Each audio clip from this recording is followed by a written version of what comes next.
Hello friends, मैं हूं Ujjwal, positive attitude, risk taker and good decision maker. आप सभी को मेरे YouTube channel Hot Star Maths के 5G नेटवर्क में बहुत बहुत स्वागत है। आज मैं आपको बताने वाला हूं डिटर्मिनेंट में इनवर्स निकालना, मतलब इनवर्स यानी व्युत्क्रम ज्ञात करना, प्रतिलोम ज्ञात करना। और व्युत्क्रम या प्रतिलोम किस अभिहु का निकलता है, तो जब हम डिटर्मिनेंट में इसको पढ़ रहे हैं दैट मीन्स आप समझ रहे हैं कि ये वर्ग अभिहु का निकलेगा, क्योंकि वर्ग अभिहु से ही डिटर्मिनेंट बनता है। तो जब ये क्लियर है कि एक वर्ग अभिहु का ही प्रतिलोम निकलेगा, तो प्रतिलोम निकालने से पहले हमें प्रतिलोम का परिभाषा भी जानना पड़ेगा। वैसे जब हम आपको आपके क्लास में व्युत्क्रमणीय अभिहु का परिभाषा एक बार लिखवाए थे, तो हम यही बात बताए थे कि यदि दो अभिहु ए तथा बी समान कोटि के वर्ग अभिहु हो तो दोनों एक दूसरे के व्युत्क्रमणीय अभिहु कहलाते हैं, यदि ए बी बराबर बी ए बराबर आई हो। ए बी बराबर बी ए बराबर आई हो, अगर ऐसा होता है तो ए इनवर्स का मान बी होता है और बी इनवर्स का मान ए होता है। याद करना, जब हम आपके क्लास में 3.4 यानी एक्सरसाइज 3.4 बता रहे थे, तो उस समय आपको ये चीज बताया गया था, क्योंकि उस समय जो प्रतिलोम निकल रहा था वह अभिहु रूपांतरण से निकल रहा था, प्रारंभिक संक्रिया का प्रयोग करके। लेकिन आज हम लोग जो प्रतिलोम पढ़ने वाले हैं इसमें किसी भी प्रकार के प्रारंभिक संक्रिया का प्रयोग हम लोग नहीं करेंगे। यहाँ हम लोग डिटर्मिनेंट के रूल से निकालेंगे। तो बात वही है, वहां भी प्रतिलोम निकलना था, प्रतिलोम यहाँ भी निकलना है, लेकिन फर्क यही है कि वो प्रारंभिक संक्रिया के प्रयोग से निकलना था और यहाँ वाला डिटर्मिनेंट के प्रयोग से निकलना है। तो आज हम डिटर्मिनेंट के प्रयोग से प्रतिलोम निकालना सीखेंगे। तो डिटर्मिनेंट में अभिहु जो वर्ग अभिहु होगा उसका ही प्रतिलोम संभव है, लेकिन सभी वर्ग अभिहु का भी प्रतिलोम संभव नहीं है।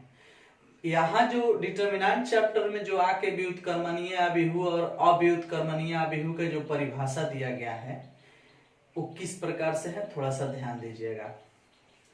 यहाँ आपसे बोला जाएगा कि यदि कोई वर्ग अभिहु ए ऐसा हो कि determinant of A does not equal to 0, मतलब उसका सारणिक मान 0 नहीं हो, तो हम कहेंगे कि ए इनवर्स का अस्तित्व है, मतलब ए एक व्युत्क्रमणीय अभिहु है। परिभाषा एक बार फिर सुनिएगा, व्युत्क्रमणीय अभिहु नॉन सिंगुलर मैट्रिक्स और अव्युत्क्रमणीय अभिहु सिंगुलर मैट्रिक्स। तनिक से ध्यान देना, बोला जा रहा है कि कोई भी वर्ग अभिहु ए व्युत्क्रमणीय अभिहु कहलाएगा यदि determinant of A does not equal to 0। अव्युत्क्रमणीय कहलाएगा यदि determinant of A equal to 0, मतलब डिटर्मिनेंट ऑफ ए का मान 0 आएगा तो उसका व्युत्क्रम निकलना संभव नहीं है, और डिटर्मिनेंट ऑफ ए का मान 0 नहीं आएगा तो ए इनवर्स निकालना यानी उसका प्रतिलोम निकालना, व्युत्क्रम निकालना संभव है। इस पर 2015-16 में ऑब्जेक्टिव पूछा था। कैसे पूछा था भाई?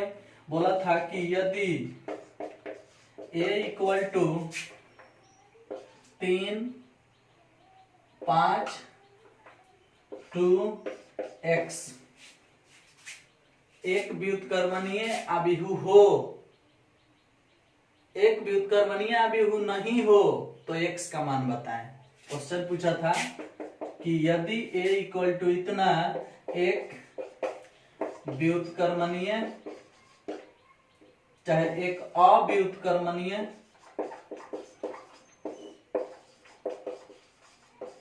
अभिहु है तो x बराबर what? Option number A 5/2, option number B 15/2, option number C 10/3, option number D none of these. कौन सही है? तो देखो, ये जो क्वेश्चन है इसी परिभाषा के आधार पर है, गौर करना थोड़ा सा। ऑब्जेक्टिव में ही पूछा है, एक साल नहीं 2-2 साल पूछा है और पूछ भी सकता है इस टाइप का क्वेश्चन। तो गौर कीजिएगा, हम अभी अभी बोले हैं कि व्युत्क्रमणीय होने के लिए है चाहिए, अव्युत्क्रमणीय होने के लिए है चाहिए। तो यहाँ कौन सी लिखा है, अव्युत्क्रमणीय अभिहु है। तो जब अव्युत्क्रमणीय अभिहु है तो इसका डिटर्मिनेंट ऑफ ए जो होगा वह 0 के बराबर होगा। अव्युत्क्रमणीय के लिए बोले हैं, हाई जो है व्युत्क्रमणीय के बोले हैं, तो व्युत्क्रमणीय के लिए है संभव है, अव्युत्क्रमणीय के लिए है संभव है। तो हम क्या करते हैं, जब हम बोलेंगे कि यह एक अव्युत्क्रमणीय अभिहु होगा, कब, जब x का मान कुछ होगा तब। तो कौन सी होगा बताने के लिए यही सूत्र लगाएंगे, determinant of a equal to 0, क्योंकि अव्युत्क्रमणीय बोला है। अब डिटर्मिनेंट ऑफ a बोला है तो 3, 5, 2 x बराबर में 0 गुना होगा तो 3x माइनस में 10 बराबर में 0। डिटर्मिनेंट निकलता है तो तिरछा तिरछी गुना होता है ना, तो 3 से x में गुना 3x, 5 से 2 में गुना 10, बीच में माइनस बराबर में 0, 10 उधर चला जाएगा तो 3x बराबर 10 आएगा और x बराबर 10/3 आएगा। तो इस प्रकार से 10/3 x का मान हुआ, और वो किस में, ऑप्शन नंबर सी में, तो सही हो गया। क्लियर हुआ? ये क्वेश्चन आपके एग्जाम में पूछा है, ठीक। और देखिए हम बता भी दिए, इस टाइप का कोई भी क्वेश्चन मिलेगा तो आप बना लेंगे। बस आपको ये दोनों चीज याद होना चाहिए, अव्युत्क्रमणीय अभिहु होने के लिए डिटर्मिनेंट ऑफ a बराबर 0 होना चाहिए, और व्युत्क्रमणीय अभिहु होने के लिए determinant of a does not equal to 0 होना चाहिए। ये डिटर्मिनेंट के अंदर व्युत्क्रमणीय अभिहु का परिभाषा हम बताए हैं, और व्युत्क्रमणीय अभिहु होने के लिए इसके पहले भी एक परिभाषा बताया गया था, जिस समय बताया गया था कि ए बी बराबर बी ए बराबर आई होगा, तो ए और बी दोनों एक दूसरे के व्युत्क्रमणीय होंगे। तो वो भी चीज सही है, ये भी चीज सही है। वो चीज प्रारंभिक अभिहु, प्रारंभिक संक्रिया के आधार पर वहां जब गुना वगैरह सिखाया गया था तो उस सिस्टम में उसको निकाला गया था, और आज हम डिटर्मिनेंट के प्रयोग से बता रहे हैं, तो डिटर्मिनेंट के अनुसार ये भी परिभाषा सही है। समझ में आया? तो नोट कीजिएगा, सबसे पहले ये जो ऑब्जेक्टिव है इसको माइंड में रख लो या उतार लो, आपकी मर्जी। हेडिंग देना है आपको व्युत्क्रमणीय अभिहु और लिख के डैश देना है, व्युत्क्रमणीय अभिहु लिख के डैश दीजिए। तो व्युत्क्रमणीय अभिहु लिख के डैश दीजिए, व्युत्क्रमणीय अभिहु नॉन सिंगुलर मैट्रिक्स लिखिएगा डैश देके।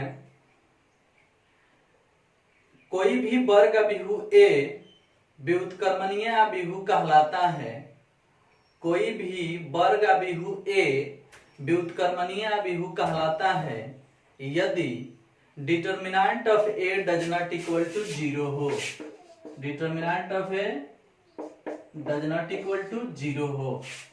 कोई भी वर्ग अभिहु ए व्युत्क्रमणीय अभिहु कहलाता है यदि determinant of A does not equal to 0 हो। क्लियर? एग्जाम्पल के रूप में आप देख सकते हो कि अगर a बराबर लिखा है 3, 2, 5, 4, अब हम बोलेंगे कि इसका डिटर्मिनेंट ऑफ a क्या निकलेगा, तो 4, 3, 12, 5 दूना 10, 12 में से 10 गया 2 आएगा, जो कि 0 के बराबर नहीं है। तो जब डिटर्मिनेंट ऑफ a 0 के बराबर नहीं है, अतः a इनवर्स का अस्तित्व है, अस्तित्व है। अब ए इनवर्स का अस्तित्व है, इसका अर्थ समझ रहे हैं ना, ए इनवर्स का अस्तित्व है यानी ए इनवर्स निकालना संभव है, यानी ए एक व्युत्क्रमणीय अभिहु है, इसीलिए ए इनवर्स बोले हैं। इनवर्स का ही अर्थ होता है व्युत्क्रम। तो हम ए इनवर्स कब निकाल सकते हैं, जब determinant of A does not equal to 0 हो, और जब determinant of A does not equal to 0 होगा तो हम बोल सकते हैं कि ए व्युत्क्रमणीय अभिहु है, यानी इसका व्युत्क्रम संभव है। अब वो व्युत्क्रम कैसे निकलेगा वो आगे बताएंगे, तत्काल कौन संभव है और कौन संभव नहीं है ये जान लीजिए। नेक्स्ट लिखिए, अव्युत्क्रमणीय अभिहु लिख के डैश दीजिए, सिंगुलर मैट्रिक्स, अव्युत्क्रमणीय अभिहु लिख के डैश दीजिए। अव्युत्क्रमणीय अभिहु में लिखिएगा, यदि कोई वर्ग अभिहु ए ऐसा हो, यदि कोई वर्ग अभिहु ए ऐसा हो कि determinant of A equal to 0 हो, यदि कोई वर्ग अभिहु ए ऐसा हो कि determinant of A equal to 0 हो, determinant of A equal to 0 हो, ऐसा हो कि determinant of A equal to 0 हो, तो वह अव्युत्क्रमणीय विभु कहलाता है, तो वह अव्युत्क्रमणीय विभु कहलाता है।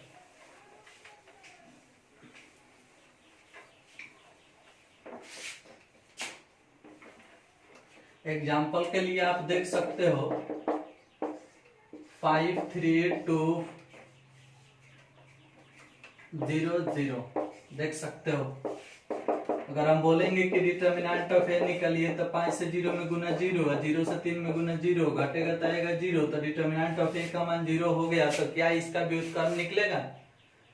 नहीं निकलेगा, इसलिए यह व्युत्क्रमणीय विभु नहीं, यह अव्युत्क्रमणीय विभु कहलाएगा, क्योंकि डिटर्मिनेंट ऑफ ए का मान कितना आ गया? 0। समझ में आ रहा है ना? चलिए, तो इस प्रकार से हम लोग जान गए कि व्युत्क्रमणीय विभु किसे कहेंगे और अव्युत्क्रमणीय विभु किसे कहेंगे, वो भी डिटर्मिनेंट्स के चैप्टर में डिटर्मिनेंट के प्रयोग से। डिटर्मिनेंट ऑफ ए 0 के बराबर होगा तो इसका अर्थ है कि अव्युत्क्रमणीय, डिटर्मिनेंट ऑफ ए 0 के बराबर नहीं है, इसका अर्थ है कि व्युत्क्रमणीय, और जिस समय व्युत्क्रमणीय होगा उसी समय व्युत्क्रम संभव है। व्युत्क्रम मतलब प्रतिलोम, प्रतिलोम मतलब इनवर्स, समझ में आया? तो इनवर्सेबल मैट्रिक्स यानी प्रतिलोम मैट्रिक्स कब संभव है? जब डिटर्मिनेंट ऑफ ए का मान 0 के बराबर नहीं होगा तब। समझ में आया? और 0 के बराबर हुआ कि ए इनवर्स का अस्तित्व नहीं है, यानी उस समय हम लोग व्युत्क्रम नहीं ज्ञात कर सकते हैं, इसलिए इस बात को माइंड में रखिएगा। अब आपको हम सिखाने वाले हैं, जब इतना बात आप जान गए तो व्युत्क्रम कैसे निकलेगा, प्रतिलोम किसी भी वर्गाभिभु का किस प्रकार निकलेगा, यही अब हम लोग जानने वाले हैं। तो पहला बात तो आपके माइंड में आ गया कि कभी भी डिटर्मिनेंट ऑफ ए का मान 0 के बराबर होगा तो हम व्युत्क्रम नहीं निकाल सकते हैं, लेकिन डिटर्मिनेंट ऑफ ए का मान 0 के बराबर नहीं होगा तो व्युत्क्रम निकलेगा। ऐसा इसलिए होता है क्योंकि ए इनवर्स का एक फॉर्मूला होता है, ए इनवर्स यानी प्रतिलोम का, व्युत्क्रम का, किसी अभिभु ए के व्युत्क्रम का सूत्र होता है 1 बटा determinant of A into adjoint of A. Adjoint of A आप पढ़े हो, सहखंडज, पिछले वीडियो में बताए थे, और 1 बटा डिटर्मिनेंट ऑफ ए। कहीं कहीं इसको ऐसा भी लिखा जाता है एडजॉइंट ऑफ ए बटा में डिटर्मिनेंट ऑफ ए। समझ में आया? इसी डिटर्मिनेंट ऑफ ए को आप ऐसे भी लिख सकते हो DTA, DTA। तो डरने वाली बात नहीं है, सब वही चीज है।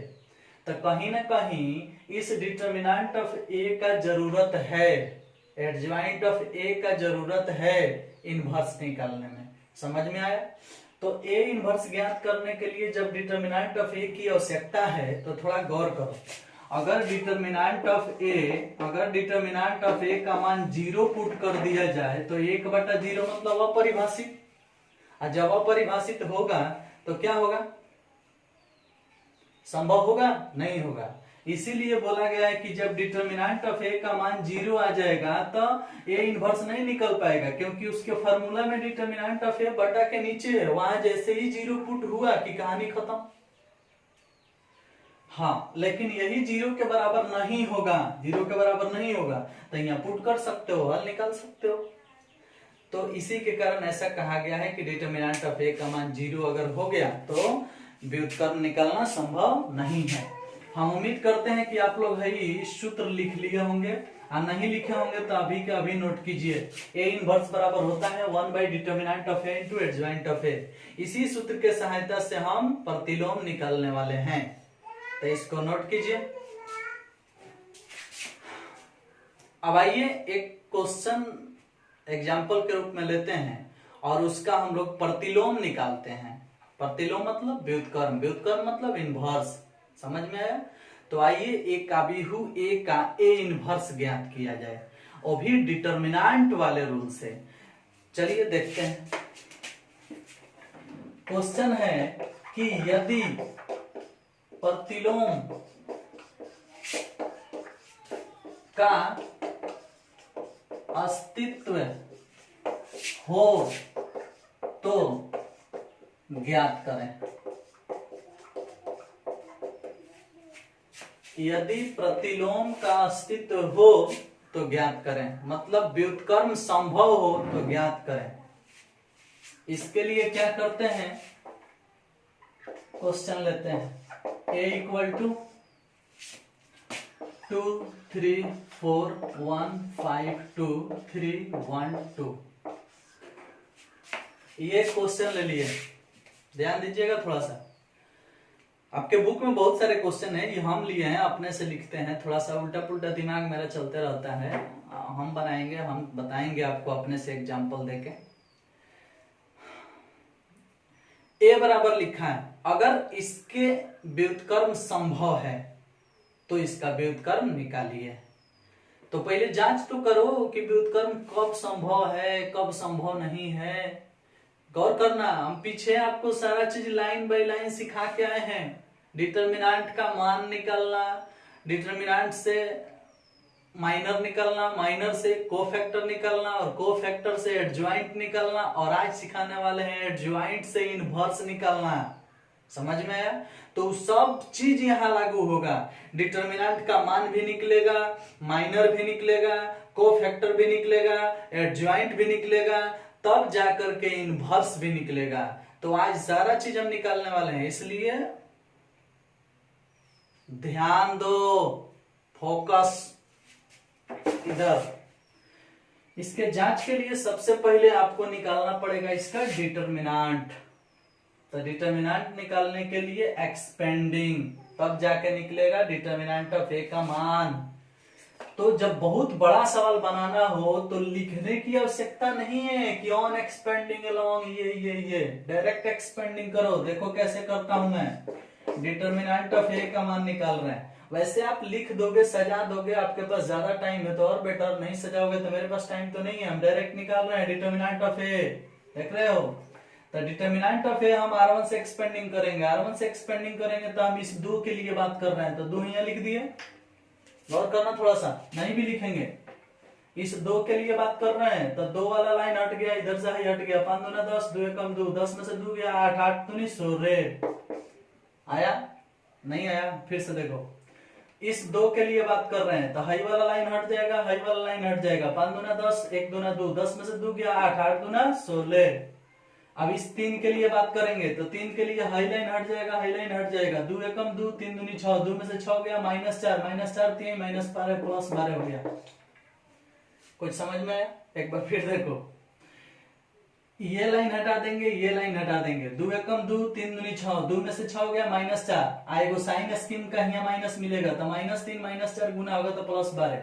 फिर बात करते हैं इस 4 के लिए, 4 के लिए तो 4 हाथ में रखते हैं, हाई लाइन हट जाएगा, हाई लाइन हट जाएगा, तो 1 एकम 1 का 3 पचे 15, तो 1 में से 15 गया, 1 एकम 1 का 3 पचे 15, 1 में से 15 गया -14, -14 में 4 से गुना होगा तो -56।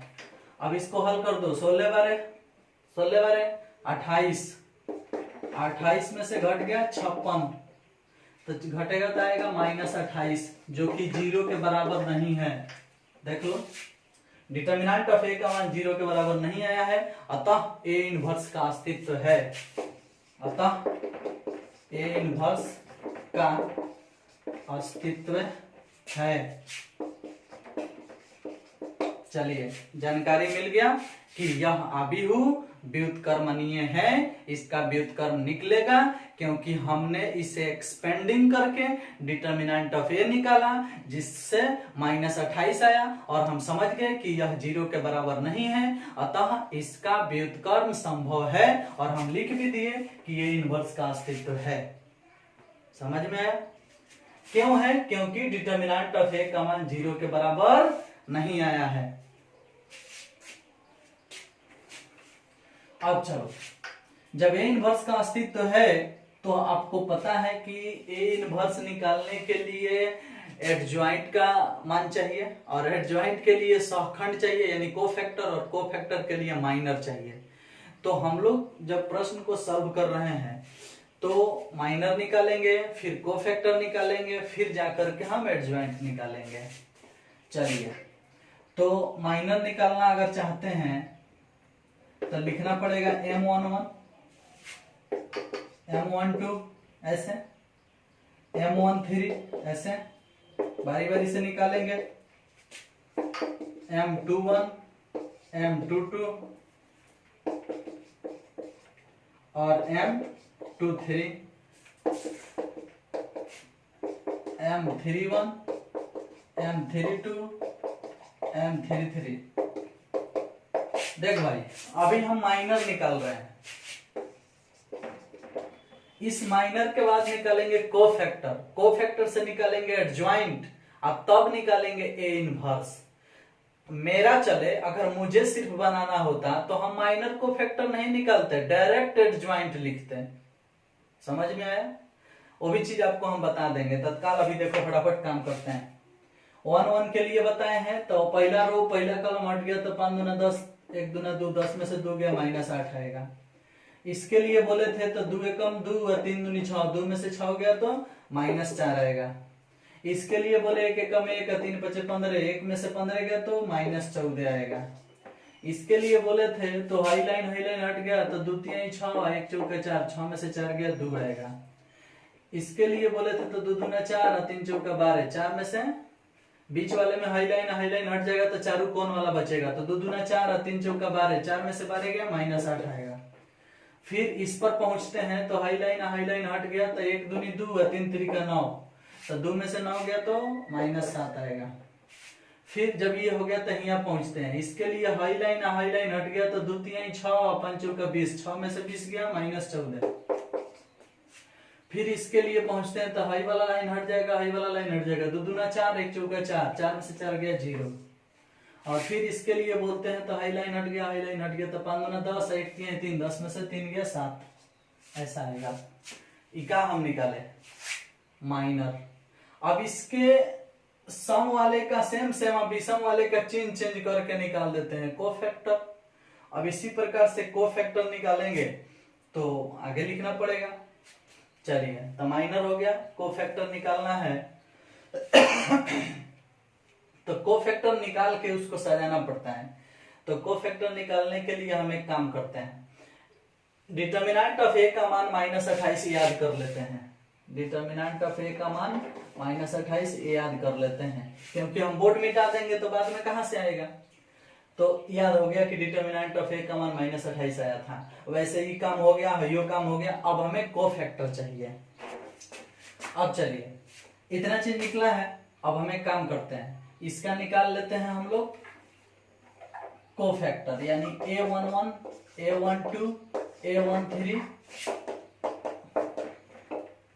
A21 A22 A23 A31 A32 A33 निकाल लेते हैं, हल करते हैं। क्या बोले हैं कि सम आएगा तो सेम, अब विषम आएगा तो चेंज। तो 1 1 तो 2, सम है तो सेम, मतलब 8 सेम तो हेकर चेंज, हेकर सेम तो हेकर चेंज, हेकर सेम तो हेकर चेंज, हेकर सेम तो हेकर चेंज। तो 0 के चेंज करके क्या होगा, 7 का सेम। तो ये हो गया कौन सी, कोफैक्टर। तो माइनर से कोफैक्टर निकल गया। चलिए, कोफैक्टर के बाद अब हम लोग पहुंचने वाले हैं एडज्वाइंट पे। तो एडज्वाइंट का सूत्र आपको पता है, एडज्वाइंट ऑफ ए। तो एडज्वाइंट ऑफ ए निकालना है तो इसका अर्थ क्या है, अतः सूत्र होता है जो इधर से होता है उसको इधर से लिख दो, A11 A12 A13 ऐसे लिख दो। उसके बाद A21 A22 A23 A31 A32 A33 ऐसा हो गया। अब इसको सजा दो इसमें, तो सजाओगे तो क्या निकलेगा, 8 4 -14 और ये हो गया -2 -8 7 हो जाएगा -14 0 7। इस प्रकार से ईमान हो गया एडज्वाइंट ऑफ ए का। एडज्वाइंट ऑफ ए निकल गया। अब कुछ नहीं करना है, वेरी सिंपल है। जब एडज्वाइंट ऑफ ए तक हम आपको पहुंचा दिए तो अब आपको निकाल लेना है ए इनवर्स, और ए इनवर्स का सूत्र क्या होता है, 1 बटा डिटर्मिनेंट ऑफ ए इनटू में एडज्वाइंट ऑफ ए, यही ना सूत्र होता है। तो हो गया 1 बटा डिटर्मिनेंट ऑफ ए, तो डिटर्मिनेंट ऑफ ए का मान पहले ही साइड में लिखवाए हैं, तो 1 बटा -28, और एडज्वाइंट ऑफ ए ये आया है, लिख दो 8 4 -14 -2 -8 7 -14 0 7 हो गया। अब अगर ये माइनस को अंदर भेजना चाहते हो तो जो माइनस है वो प्लस हो जाएगा, जो प्लस है वो माइनस हो जाएगा, मतलब हो जाएगा 1 बटा 28 -8 -4 14 2 8 -7 14 0 -7 ऐसा हो जाएगा। तो हो गया, यही तो ये इनवर्स का मान है। क्लियर, देख लो ये इनवर्स निकल गया। इसमें कुछ नहीं रखा है, आपको जानते हो क्या समझना है, किसी भी वर्ग विभव का अगर इनवर्स निकालना है, प्रतिलोम निकालना है, तो क्या करो कि सबसे पहले उसे एक्सपेंडिंग करके उसके डिटर्मिनेंट का मान निकालो। अगर वह 0 आ जाता है डिटर्मिनेंट ऑफ ए, मतलब एक्सपेंडिंग वाला मान, तो वहीं लिख दो कि ये इनवर्स का अस्तित्व नहीं है, आगे कुछ नहीं हो सकता है। लेकिन अगर वो 0 नहीं आ रहा है तो उसके बाद क्या करना है, जब 0 नहीं आ रहा है तो लिखना है कि ये इनवर्स का अस्तित्व है। और जब ये इनवर्स का अस्तित्व है तो आपको माइनर निकालना पड़ेगा, कोफैक्टर निकालना पड़ेगा, एडज्वाइंट निकालना पड़ेगा, फिर सूत्र का प्रयोग करना पड़ेगा 1 बटा determinant of A into adjoint of A, और डिटर्मिनेंट ऑफ ए का मान लिखना होगा, एडज्वाइंट ऑफ ए का मान लिखना होगा, वही हो गया आपका आंसर। समझ रहे हो ना। तो कब माइनर निकालना होगा, कोफैक्टर निकालना होगा, फिर एडज्वाइंट निकालना होगा, तब पहुंचना होगा ए इनवर्स के पास। समझ में आया। अब सुनो, कोई कोई तेज विद्यार्थी होता है ना, तो माइनर और कोफैक्टर मन में ही निकाल के डायरेक्ट एडज्वाइंट लिख देता है। जो भी हम ढक ढक के निकाल के सब लिखे हैं, चेंज किए हैं, वो सारा काम माइंड में करके हम डायरेक्ट एडज्वाइंट ऑफ ए भी लिख सकते हैं। समझ में आया। और इस प्रकार से हम वैल्यू निकाल सकते हैं। तो ये एक 3x3 कोटि का प्रतिलोम निकालना हम आपको सिखाए, और 2x2 कोटि का प्रतिलोम निकालना तो इससे भी आसान होता है। आइए वो भी दिखला देते हैं।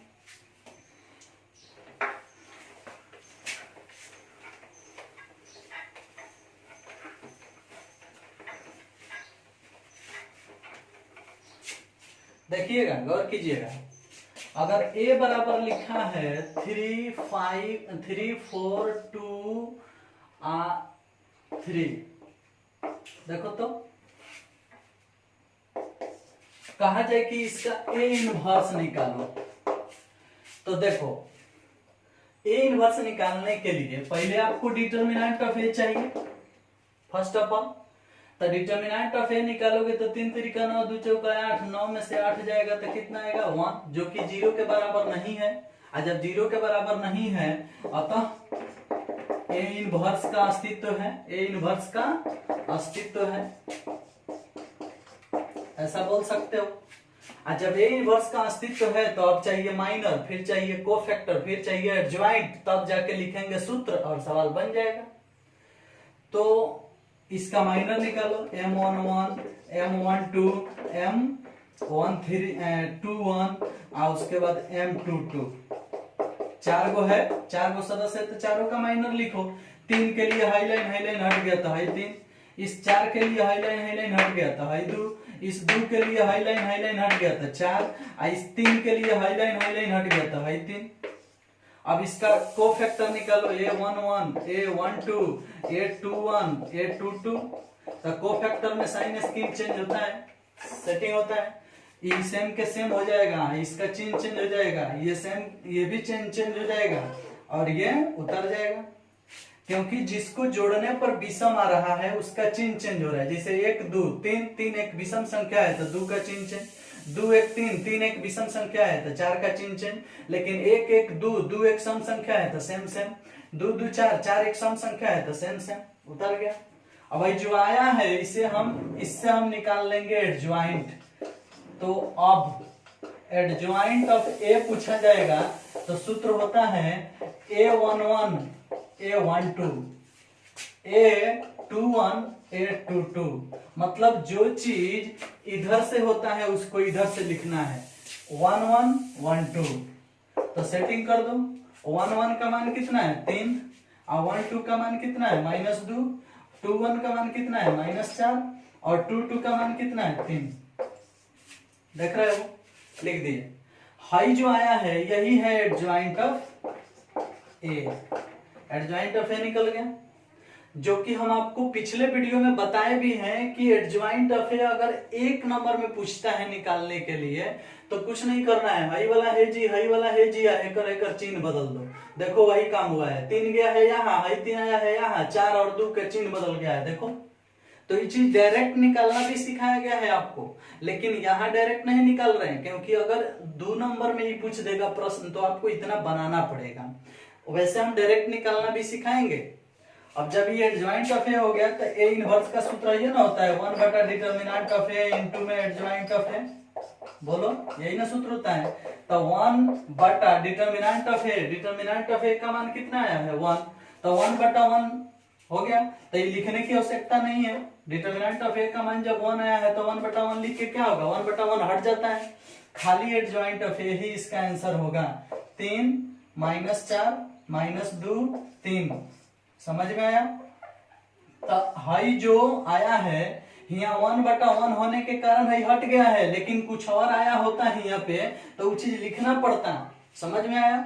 तो यहाँ ए इनवर्स का मान यही होगा जो एडजॉइंट ऑफ ए का मान होगा। तो एडजॉइंट ऑफ ए का मान, ए इनवर्स का मान दोनों सेम सेम इसलिए हो गया क्योंकि डिटर्मिनेंट ऑफ ए का मान 1 आया है, यहाँ 1 बटा 1 लिखने की आवश्यकता नहीं है। अगर कुछ और आया होता तो उसको लिखते तो मान बदल जाता।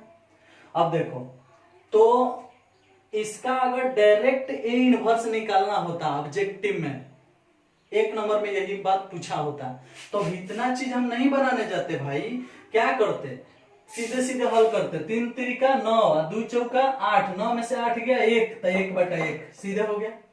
और उसके बाद हाई वाला है जी, हाई वाला है जी, 3 3 हेकर हेकर चिन्ह बदल दो, -4 -3 हो गया आंसर। और देखो यही चीज आया है कि नहीं आया है, समझ में आया? तो 2/2 कोटि का अगर ए इनवर्स निकालने को पूछ दिया तो बनाना आसान हो जाता है, बड़ी बात नहीं है। लेकिन 3/3 कोटि का पूछेगा तो उसको कैसे बनाएंगे, वो अभी इसके पहले बताए थे। तो हमें पूरा उम्मीद है कि आप 2/2 कोटि हो या 3/3 कोटि हो, 2/2 कोटि सजा के भी बनाना सिखा दिए और शॉर्टकट करना भी सिखा दिए। समझ में आया? अगर एक बार में समझ में नहीं आया तो 2 बार 3 बार वीडियो चला के देखो, क्लियर समझ में आएगा। 3/3 कोटि भी आपको बता दिए। 3/3 कोटि को शॉर्ट करने का वही उपाय है कि माइनर को फैक्टर मत लिखो, डायरेक्ट एडजॉइंट लिख दो तो शॉर्ट हो सकता है। नहीं तो पूरा सजा के बनाओ, कोई दिक्कत नहीं है। अगर 5 नंबर में पूछता है तो सजा के आपको बनाना ही पड़ेगा, तभी आपको नंबर मिलेगा। समझ में आया? अगर शॉर्ट करना है, ऐसे भी 3/3 कोटि एक नंबर में नहीं पूछता है कि आप उसे शॉर्ट कीजिएगा, उसे सजा के बनाना ही सीखिए। 2/2 कोटि का शॉर्ट करना हम सिखा दिए हैं और इस तरह से भी सजा के भी बनाना सिखा चुके हैं। समझ में आया? तो हमें पूरा विश्वास है कि इस वीडियो से आपको बहुत लाभ होगा और आप बहुत कुछ सीखे इसमें, और इस प्रकार से आप अपने चैप्टर के कई क्वेश्चन को सॉल्व कर सकते हो। डिटर्मिनेंट द्वारा सारणिक निकालना आप सीख चुके हैं। नेक्स्ट वीडियो का इंतजार करें, तब तक के लिए थैंक यू, बाय बाय।